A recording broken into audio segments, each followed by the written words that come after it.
Before we get into the show, this episode is brought to you by Widewail. The team at Widewail has one more Voice of the Resident live event for you. This is it, the last one. On June the 6th at 3 p.m. Eastern, they'll cover everything resident reviews have to teach us about retention trends.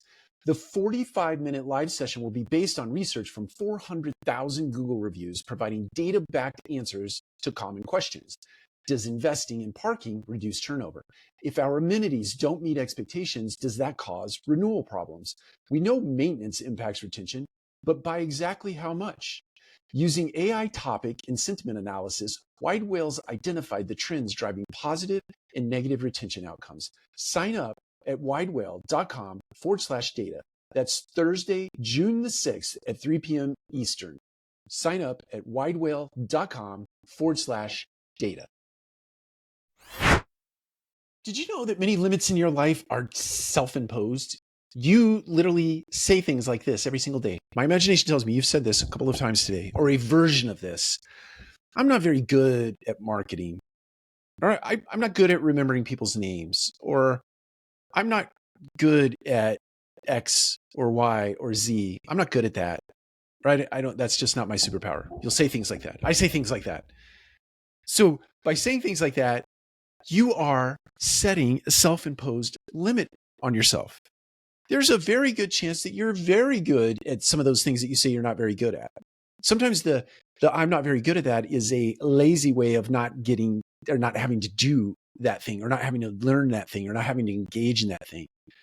It's self-imposed limitation, right?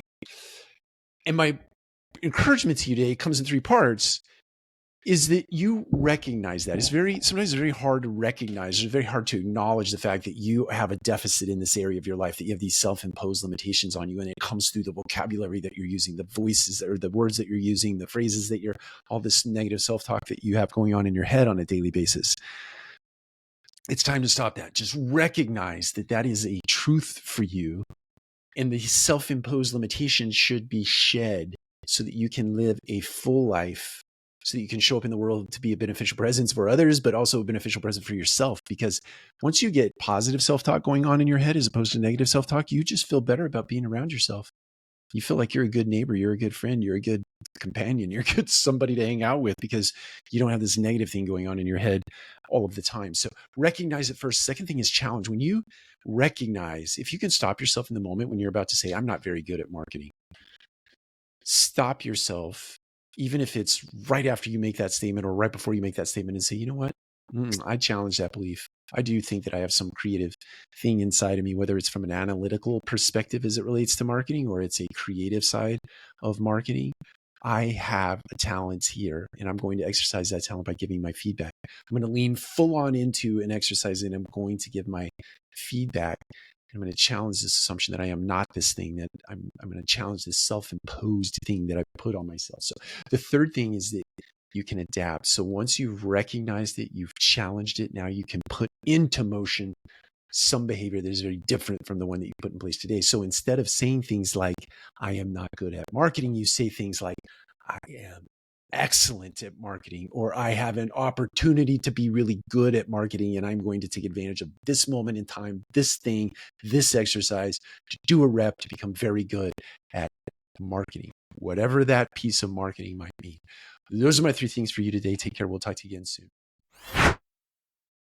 We'll be right back to the episode, but first, a message from our sponsor, Widewail. Widewail is in the middle of a fantastic data and research live event series called Voice of the Resident. It's three parts. Part 1, which covered our tour and move-in, and Part 2, which covered residency, are complete. You can now watch those on demand. The final event is on retention. You'll learn the most important retention trends Widewail's uncovered in 400,000 resident Google reviews. Part 3 is on Thursday, June the 6th at 3 p.m. Eastern. To register for Part 3 or watch Parts 1 and 2, go to widewail.com/data.